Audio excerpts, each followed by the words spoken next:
The standard of the month here on my YouTube channel and Patreon page is Willow Weep For Me, a wonderful bluesy standard. It dates back to 1932 and was written by Anne Rennell, and it really appeals to me because it goes beyond the basic blues form. It has a bluesy A section and then this minor-esque B section, so it's got a lot more going for it than just a regular 12 bar. Now the chart you see on the screen and the chords, all available, link in the description below. Let's get on to it.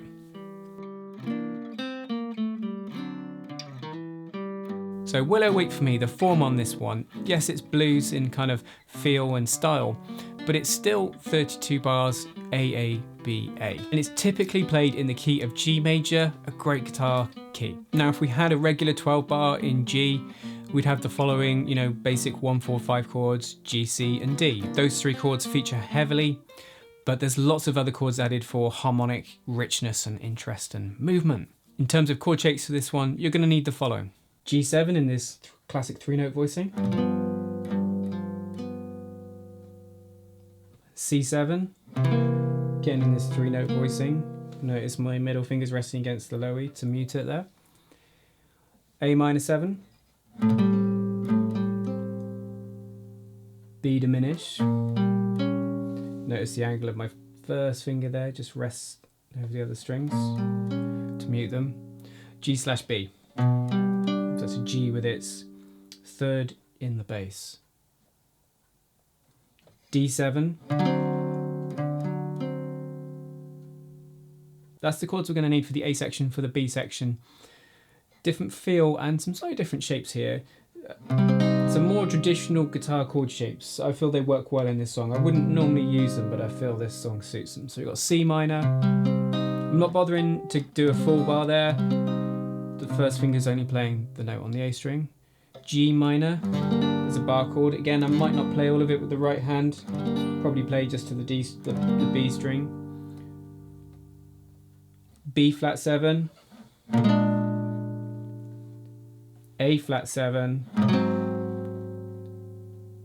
Let me break down each section for you. So naturally we'll start with the A section. Here it is in its entirety on the screen. So as I said, we've got 2 A's here. We've got a first time and second time bar 2. So we start out first line on G7 for 2 beats, moving to C7 for 2 beats. The next bar is identical, and then in bar 3 there's a bit of a journey up to this G/B in bar 4. We're going to go 2 beats of G7, 1 beat of A minor 7, 1 beat of B flat diminished, and then 4 beats of G7, a whole bar. So that whole line goes.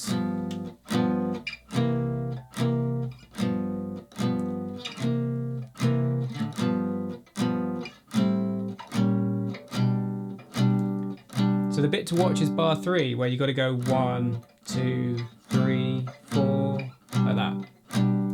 Into the second line, 2 bars, well, 1.5 bars of C7.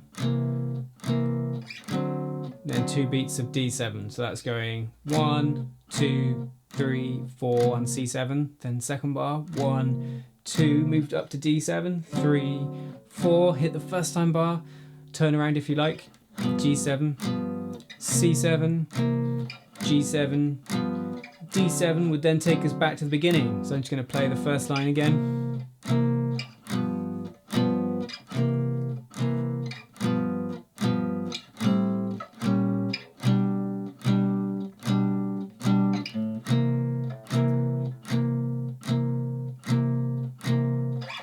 Second time bar, we just go G7, C7, bar of G7.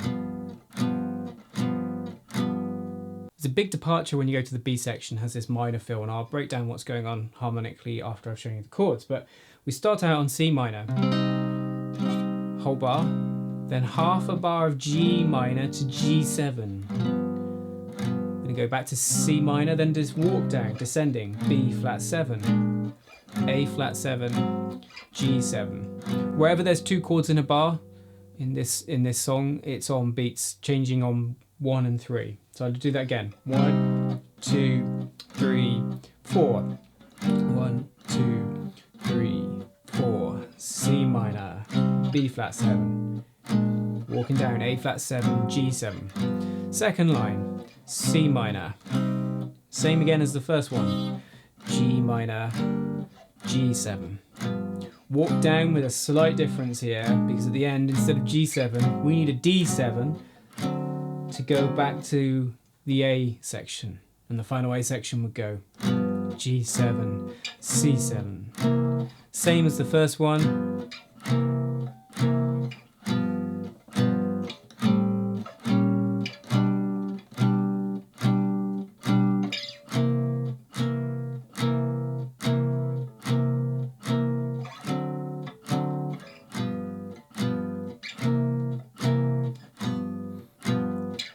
Then you can either start again or finish on a G7. Here's the chords once through.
G7.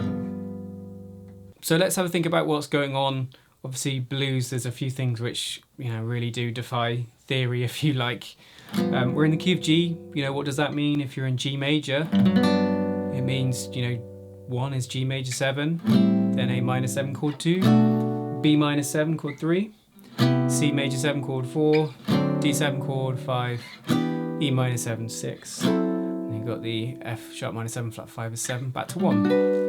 Obviously we use a lot of roots based on those chords, but there's a few different things as well which is to be expected in a jazz blues.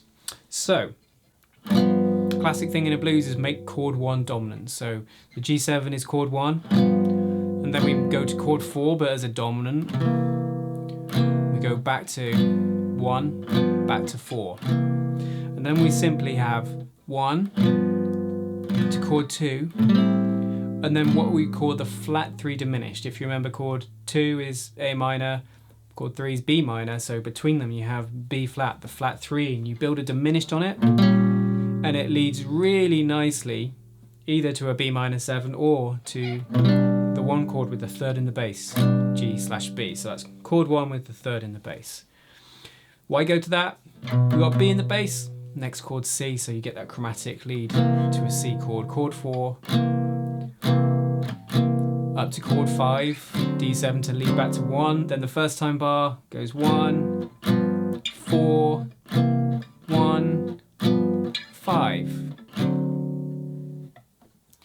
Next A section would be the same, just with the second time bar going 1, 4, then stay on the 1 chord for the second bar. And the B section is curious because we've got a lot of chords that aren't in the key of G. I think you could look at this in a couple ways. I don't think it's as cut and dried as it first appears. So first off, C minor. In the key of G, we don't get C minor, we get C major. And as you've seen in this song, we've already changed it to C7 anyway, typical thing to do in a blues. But to have C minor, that would be not that uncommon, turning the 4th chord into a minor, the minor 4. Then we go to G minor, so like chord 1 is a minor, and then chord 1 is a dominant. And what I feel is actually happening, I don't feel like it's going C minor is 4, then G minor is like we've gone to G minor and now G minor is chord 1. I feel like we've gone to C minor. So this is like chord 1, then we go to a G minor, so chord 5, turn that into a dominant, very common thing to do in a minor key. Then we go C minor, and if maybe help here if I lay out the harmony in C minor, take a C minor scale, you build the following chords: C minor 7, D minor 7 flat 5, E flat major 7, F minor 7, G7 or G minor, A flat major 7, B flat 7. We've got a lot of those roots for this next bit. So you've got C minor going down to a B flat 7. So I'd call that the flat 7 chord, tone below the root of the C chord. Go to the 6th chord as a dominant, and then go to the 5 chord, G7. So I feel this section as C minor, go into there, then we go to chord 5 as a minor, turn it into a dominant to lead you back to C minor, and then walk down the scale, B flat 7, the flat 7 chord, A flat 7, the 6th chord, back to the 5 chord. And the second line differs only by the last chord.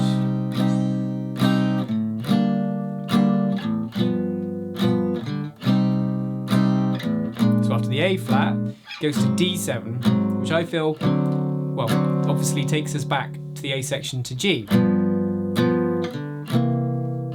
Now, comment if you've got any other feelings different to that. I feel people could look at that in two ways. They could look at it, oh, it's going to chord, the C minor is chord 4 as a minor. To me, it feels like because of the chords that come after that, it's a very temporary move to C minor. The end of it, the D7 takes us back. Either way, it's a great B section. Maybe we're just overthinking it and we should just play it. Brings me just to say, my next video is going to be a chord melody arrangement of this that I've had a lot of fun putting together. This is the standard of the month here on my YouTube channel and Patreon page. Over on Patreon, there's a comping study for this. There is a beginner solo, an intermediate solo, as well as the chord melody arrangement and much more. If you've got any questions about today's lesson, you leave them below for me and I'll get back to you. Don't forget jazz guitar lessons with myself, Andy, every Wednesday. Until next time, you take care.